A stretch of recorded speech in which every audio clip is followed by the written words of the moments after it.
இணைப்பில் நடிகர் டெல்லி கணேஷ் அவர்கள் இருக்கிறார். டெல்லி கணேஷ் சார், வணக்கம். வணக்கம். விஜயகாந்தின் மறைவு அனைவரது மனத்திலும் மிகுந்த சோகத்தை ஏற்படுத்தியுள்ளது. அவருடன் நிறைய படங்கள் பணியாற்றியிருக்கிறீங்க. அவருடனான தங்களது நட்பு எத்தகையது? தங்களது இரங்கலை பதிவு செய்யுங்க சார். அவருடைய நட்பு எல்லாரோடையும் நல்லா தான், யாருமே பகையில கிடையாது. அவரை பத்தி தாறுமாறா பேசணும்ட்டே அவர் கோச்சிக்கல, கூட்டிட்டாரு. பேசினா பேசட்டுன்னு. நல்ல மனிதர். ஆரம்ப காலத்திலே திரைப்பட துறையை நம்பி வந்த இளைஞர்களுக்கெல்லாம் சோறு போட்டவர். அது எல்லாரும் சொல்றாங்க, நானும் அதை திரும்பி திரும்பி சொல்லுவேன். எங்கேயோ அலையிறீங்க, மத்தியானம் ஆச்சுன்னா சாப்பாடுக்கு அங்கே வந்துடலாம். அதுவும் சொந்த வீட்டில் சாப்பிட்ற மாதிரி நீங்கள் சாப்பிடலாம். அப்போ அழகான சாப்பாடு போடுவார். மற்றபடி ரொம்ப நல்ல மனது உள்ளவர். நான் ஒரு படத்தில் அவருக்கு தந்தையாக நடித்தேன், சபரி என்ற படத்தில். அதில் அவர் தாயில்லா பிள்ளை, நான் தான் அவர் எடுத்து வளர்ப்பேன். அவர் போலீஸ் ஆஃபீஸராக இருப்பார். அங்கே இங்கே சுற்றிக்கிட்டு இருந்தால் அது படுக்கும்போது கால் வலிக்குது அப்படிப்பார். அட பாவி, ஏப்பா இப்படி அங்கே இங்கே ஓடுற, கால் வலிக்குதுங்கிற, இது நான் உனக்கு தைலம் தேய்ச்சி விட்றேன் என்று ஆசையாக மகனுக்கு காலில் தைலம் தேய்க்கும் காட்சி ஒன்று எடுக்கப்பட்டது. அப்போ அவர் சொன்னார், ஐயோ அண்ணன்கிட்ட தைலத்தை விட்டு காலெல்லாம் தேய்க்க சொல்லாதீங்க, வேண்டாம், அதெல்லாம் கூடாது, அண்ணன் பெரியவர், அவருக்கு போய் என் காலத்தில் வருதா அப்படின்ட்டாரு. நான் சொன்னேன், இல்லை சார், நீங்கள் விஜயகாந்த், நான் டெல்லி கணேஷ் இல்லை, நீங்கள் பிள்ளை, நான் உங்கள் அப்பா, அந்த கதாபாத்திரத்தில் இருக்கும் நம்ம. ஆகையதெல்லாம் நான் தலைவனா ஒன்றும் தப்பு இல்லை, அது இயற்கையாகவும் இருக்கும், நேச்சுரலாக இருக்கும்னு. என்னங்க நீங்கள் சரி பண்ணுங்க அப்படின்னாரு. அப்புறம் காலை தடவி விட்டு விடாடே சோப்பங்கடா, டபலுங்க, வெந்நீர் போட்டு கை எழுவு, ஆமாம் கூட ஹெல்ப் பண்ணப்போ, அந்த மாதிரி ஒரு கமெண்ட் பண்ணக்கூடியவர். உங்களுக்கு ஏதாவது அவமானம் ஏற்பட்டு விட்டால், உங்களுக்கு யாராவது சம்பளம் தரவில்லை என்றால், இந்த குறைகளை எல்லாம் அவரிடம் கூறலாம். அவர் நடிகர் சங்க தலைவர் என்ற பதவியில் இருக்கும்போதும் சரி, இல்லாத போதும் சரி, உங்களுக்கு ஏதாவது பிரச்சனை என்றால் உடனே முன்னுக்கு வந்து அதை சால்வ் பண்ணக்கூடிய அளவுக்கு ஒரு நல்ல மனிதர். யாருக்காக வெயிட் பண்ண மாட்டார், நல்ல விஷயம் செஞ்சிருவார், அவ்வளோதான். நடிகர் சங்க கடன் எவ்வளோ இருந்தது, உடனடியாக கமல் ரஜினியை போய் கான்டாக்ட் பண்ணி 2 பேரையும் கூட்டிக்கிட்டு சிங்கப்பூர் மலேசியாவில் போய் ஷோ நிறுத்தி பணத்தை வாங்கிட்டு வந்து பெங்களூர் போய் அடைச்சார். அந்த கடன் அடைச்ச பெருமை விஜயகாந்துக்கு தான் உண்டு.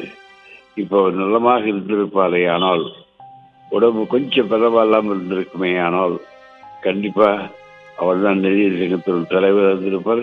இந்நேரம் நடிகர் சங்க கட்டடம் முடிஞ்சிருக்கும், எல்லாம் ஓஹோல் இருந்திருக்கும். என்னமோ தெரியவில்லை. மரணம் என்பது எல்லோருக்கும் வரும். ஆனால் இவர் மரணத்தை ஜீரணிக்க முடியவில்லை, தாங்கக்கூடிய முடியவில்லை. உங்கள் டிவியில் கூட நேரத்திலிருந்து இன்னைக்கு வரைக்கும் மாறி மாறி மாறி மாறி எவ்வளோ இன்டர்வியூ பண்ணியிருக்கீங்க, நான் பார்த்தேன் டிவியில்.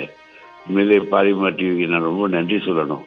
ஒரு கலைஞனை இவ்வளோ தூரம் பாராட்டி நான் பார்த்ததில்லை. உள்நாட்டில் மட்டும் இல்லை, வெளிநாட்டிலையும் நிறைய லண்டன்லேருந்து பேசுனாங்க, சிலூர்லேருந்து பேசுனாங்க, கேரளாவிலேருந்து பேசுனாங்க. எல்லா ஊர்லேருந்து என்கிட்ட பேசி ரேடியோ மூலமாக செய்திகளை திரட்டி கொண்டார்.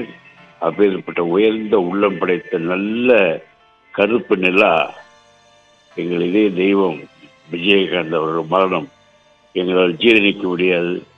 அந்த மனிதரை என்னாலும் மறக்கவும் முடியாது.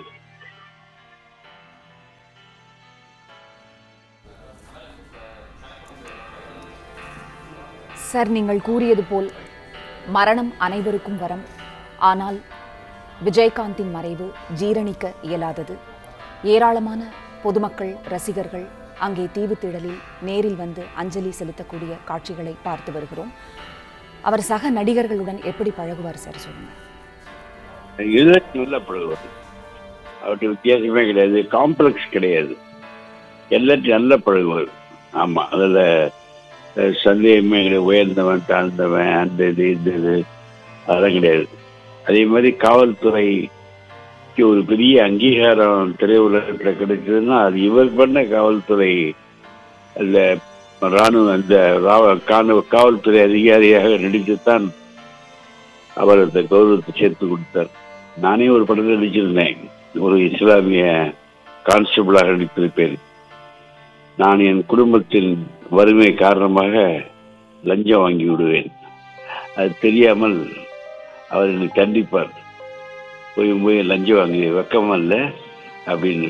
பிறகு வீட்டுக்கு வந்து பார்த்தா தான் தெரியும், எங்கள் வீட்டில் எல்லாரும் ரொம்ப கஷ்டப்படுறாங்க, பீடி தொழிலாளி பண்ணுறவங்க.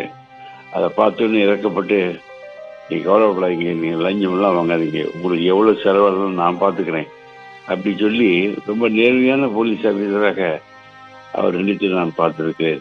அந்த கம்பீரமே தனியாக இருக்கும். அதே மாதிரி ஸ்டண்டு போட்டோலாம் வர மாதிரி போட முடியாது. அவர் டூ பீப்புளாக வைக்க மாட்டார். ஊமை விழிகள்ங்கிற படத்தில் இந்த ரயிலில் வரக்கூடிய இடங்கள்லாம் கூட டூப் போடவே இல்லை, அவரே தான் பண்ணார். ஏன்னா அந்தளவுக்கு தைரியம் உண்டு, ஒரு மன தைரியம் உண்டு. நல்ல ஒரு ஸ்டைல் வச்சுருந்தார் ஃபைட்டிங்லேயே. அவருக்குன்னு விஜயகாந்த் ஸ்டைல்னு ஒரு தனி ஸ்டைலே இருந்தது உண்மையிலே. அது மாதிரி யாரும் பண்ணல. நல்ல மனிதர், யார் என்ன சொன்னாலும் வந்து கவலைப்படவே மாட்டார். ஆமாம், அது பேர் விட்ட முடியுது. இணைப்பில் வந்து தங்களது இரங்கலையும் அவருடன் இருந்த தங்களது நட்பையும் பதிவு செய்தமைக்காக டெல்லி கணேசர் மிக்க நன்றி.